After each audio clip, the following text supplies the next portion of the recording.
আগামীকাল 31শে ডিসেম্বর, অর্থাৎ বছরের শেষ দিন। আর এই বছরের শেষ দিনকে কেন্দ্র করে এই যে 31st নাইট আমরা চালু করে দিয়েছি, যে এখনকার বর্তমান যুবকরা এগুলোতে প্রচুর পরিমাণে মেতে মেতে ওঠে। অর্থাৎ এই 31st নাইটটা একটা উৎসবে পরিণত করা হয়েছে।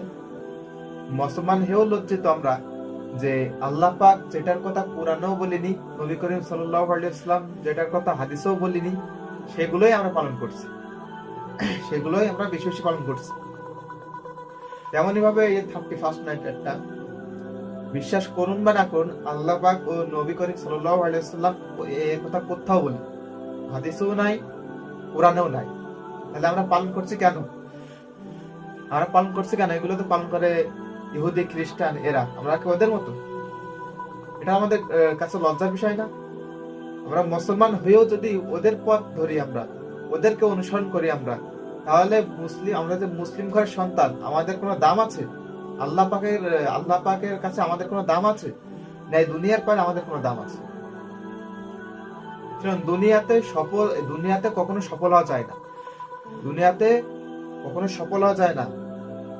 কারণ এখানে সফল কিভাবে হবেন? আপনার অনেক টাকা পয়সা আছে, ধন সম্পদ আছে, তাহলে তো সফল হবেন না। এটাকে সফলতা বলে না। সফলতা আপনি তখনই অর্জন করবেন যখন আপনি জান্নাত পর্যন্ত যেতে পারবেন। এটাই বলে সফলতা। তাহলে আমরা যেটা কোরআন হাদিসে নাই, যেটা আল্লাহ পাক কখনোই বলিনি, নবী করিম সাল্লাল্লাহু আলাইহি ওয়াসাল্লামের কাছ থেকে আমরা কখনো শুনিনি, তাহলে সে উৎসব আমরা পালন করবো কেন? আর যেখানে ইহুদি খ্রিস্টানরা পালন করে এগুলো, তাদেরকেই অনুসরণ আমরা করবো কেন? নবী করিম সাল্লাল্লাহু আলাইহি ওয়াসাল্লাম তো ডাইরেক্ট বলে দিয়েছে যে ইহুদিদের কখনো অনুসরণ করবে না তোমরা। ইহুদিরা যে কাজটা করবে তোমরা সেটা থেকে বিরত থাকবা। কিন্তু কে শুনে কার কথা? বর্তমান যুব সমাজরা এই ইহুদি খ্রিস্টানদের যে পরিমাণ অনুসরণ করে, নবী করিম সাল্লাল্লাহু আলাইহি ওয়াসাল্লামকে এত অনুসরণ করে না। নাউজুবিল্লাহ। একটা মুসলিম ঘরের সন্তান হয়ে আমরা লজ্জিত যে আমাদের যিনি আইডল, তাকে আমরা অনুসরণ করতে পারছি না। হিন্দু, খ্রিস্টান, বৌদ্ধ, এদেরকে অনুসরণ করছি।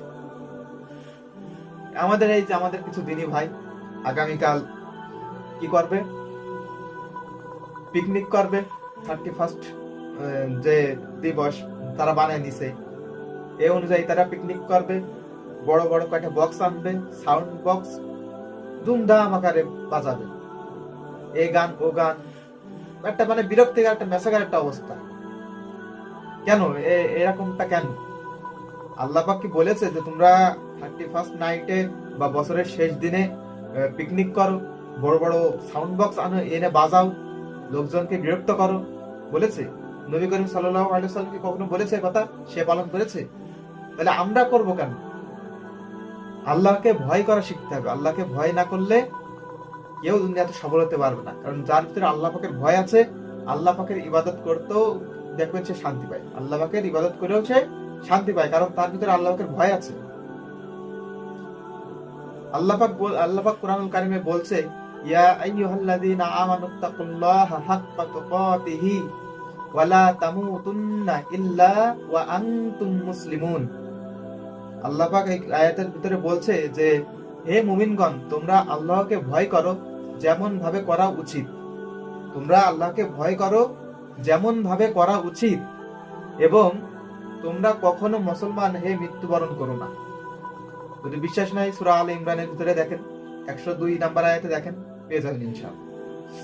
আল্লাহ পাক বলছেন যে হে মুমিনগণ, তোমরা আল্লাহকে ভয় করো যেমন ভাবে ভয় করা উচিত। আমরা করছি ভয়? কিভাবে করছি আমরা ভয়? আমরা যদি ভয় করতাম, এই যে আগামীকাল একটা পিকনিক বা সাউন্ড বক্স আনার প্রস্তুতি নিতাম না। আপনি জানেন বা না জানেন, বা আমি জানি বা না জানি, কিছু কিছু যুবকের ভিতরে বা কিছু কিছু মানুষের ভিতরে এখন একটা নিয়ত হয়ে গেছে যে আগামীকাল পিকনিক করব, বড় বড় সাউন্ড বক্স আনবো, এনে আমরা বাজিয়ে 31st নাইটটা উদযাপন করবো। এতে লাভ কি? যেটা আখিরাতে কোনো কাজে আসবে না, সেটা করে তো কোনো লাভ নাই। কোনো লাভ আছে? কোনো লাভ নাই। যেটা আখিরাতে কাজে আসবে সেটা কর, তাহলে লাভ আছে।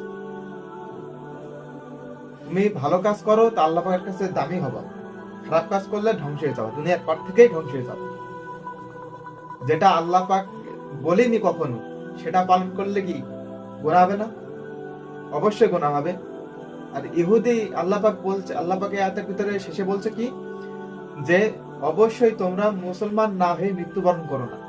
তাহলে আমি একজন মুসলিম হয়ে যদি ওই ইহুদি ইহুদি খ্রিস্টান হিন্দু এদের অনুসরণ করি, তাহলে আমার মুসলিমের যে একটা কি শক্তি বা মুসলিমের যে একটা পরিচয় এটা থাকলো না। একটা কথা ভেবে দেখুন তো, আপনি আগামীকাল 31শে ডিসেম্বর বছরের শেষ দিন আপনি নিয়ত করছেন যে আমি বড় বড় সাউন্ড বক্স আনবো, এনে বাজিয়ে পিকনিক করবো। আপনি তা করলেন, করার পর আপনি ওই বিরক্তিকর গান, বেহায়াপনা কিছু গান ওইগুলো শুনলেন। শুনে আপনি যখন বালিশে মাথা দিয়ে ঘুমায় পড়লেন নিজের ঘরে, এখন ওই সময় আল্লাহ না করুক আপনার মৌত হয়ে গেল, আপনার মৃত্যুবরণ হয়ে গেল, আপনার অবস্থাটা কি হবে একবার ভাবুন তো। আপনার অবস্থাটা কি হবে? আপনি যে ওই আপনি 31st নাইটে ওই গান বাজিয়ে মানুষকে বিরক্ত করে আপনি ঘুমাইলেন, ওই ঘুমের ভিতরে যদি আপনার মৌত হয়ে যায়, আপনার মৃত্যুবরণ হয়ে যায়, তাহলে আপনার অবস্থাটা কি হবে একবার ভাবুন। আপনার অবস্থাটা কি হবে? সুতরাং আমাদেরকে সতর্ক থাকতে হবে যে আল্লাহ পাক যেগুলো কোরআনে বলেনি, নবী করিম সাল্লাল্লাহু আলাইহি ওয়াসাল্লাম যেগুলো হাদিসে বর্ণিত করেনি, সেগুলো আমাদের দ্বারা করা সম্ভব হবে না কখনো, আর আমরা করবো না। আর আল্লাহ পাক যেগুলো বলেছেন অবশ্যই সেগুলো করতে হবে, কারণ সেগুলো আখিরাতে কাজে আসবে। আল্লাহ পাক কখনো এটা আপনাকে জিজ্ঞাসা করবে না যে তুমি 31st নাইটে কেন গান বাজাওনি, তুমি 31st নাইটটি কেন পালন করনি, কারণ এটা কোরআন হাদিসে নাই। আল্লাহ পাক সরাসরি নিষেধ করে দিয়েছেন যে তোমরা হারাম থেকে বেঁচে থাকবা, তোমরা শিরক থেকে বেঁচে থাকবা। সুতরাং আল্লাহকে বিশ্বাস করতে হবে। আর আপনার যদি মনে মনে এমন হয় বা আপনার মনে চাচ্ছে যে 31st নাইটটা আমাকে পালন করতেই হবে, আপনাকে পালন করতে হবে, না করলেও হবে না, সুতরাং আপনার জন্য তিনটা উপদেশ আছে। তিনটা উপদেশ দিব, যদি আপনি মানতে পারেন তাহলে হ্যাঁ আপনি 31st নাইট করবেন, কোনো সমস্যা নেই। 31st নাইট যদি পালন করতে হয় তাহলে কিভাবে করবেন? তিনটা উপায়। একটা প্রথম কাজ হবে আপনি ওযু করে জায়নামাজ বিছাবেন, বিছানোর পরে 2 রাকাত তাহাজ্জুদের নিয়তে 2 রাকাত নামাজ পড়বেন। প্রথমে কি ওযু করবেন, পবিত্রতা অর্জন করবেন, জায়নামাজ পড়বেন একান্ত হিসেবে, একাকী ঘরের ভিতরে জায়নামাজ বিছাবেন, জায়নামাজের পরে তাহাজ্জুদের নিয়ত করে 2 রাকাত নামাজ পড়বেন। নামাজ পড়ার পর এই এক নম্বরটা গেল। দ্বিতীয় নম্বর আপনার কাজ হবে নামাজ শেষে আপনি আল্লাহ পাকের কাছে তাওবা করবেন, তাওবায়ে নাসুহা, আল্লাহ পাকের কাছে তাওবা করবেন। 3 নম্বর যে কাজটি হবে আপনার, তাওবা করার শেষে আল্লাহ পাকের কাছে মুনাজাত ধরে কান্নাকাটি করবেন। যদি চোখ দিয়ে পানি নাও বের হয় তবুও কান্না করার একটা ভান করবেন। সুতরাং ওই কান্না করার মতোই কবুল হয়ে যাবে ইনশাআল্লাহ। তো আল্লাহ পাকের কাছে এটুকুই চাইবেন যে আল্লাহ পাক আমার জীবন থেকে একটা বছর চলে গেল, তুমি তোমার রহমত দিয়ে এই একটা বাকি আমার পিছনের যে বাকি জীবন গেল এগুলো তুমি পার করে দিলে। জানি না ওর ভিতর কত গুনাহ রয়েছে, জানি না কতটুকু সওয়াব আদায় করতে পেরেছে এর ভিতরে। তোমার কাছে এটুকুই চাই, এই বছরের শেষ দিনে আমার জীবন থেকে যে বছরগুলো চলে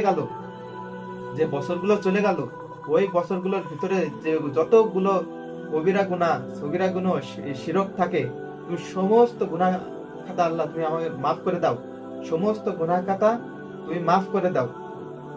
এবং সামনে যে বছরটি আসছে মাবুদ, দয়া মায়া করে তুমি আমাকে এমন ভাবে তৈরি করো তোমার রহমতের দ্বারা, যেন আমি তোমার পথেই চলতে পারি, তোমার ইবাদতই করতে পারি, নবী করিম সাল্লাল্লাহু আলাইহি ওয়াসাল্লামের সুন্নাত মোতাবেক চলতে পারি।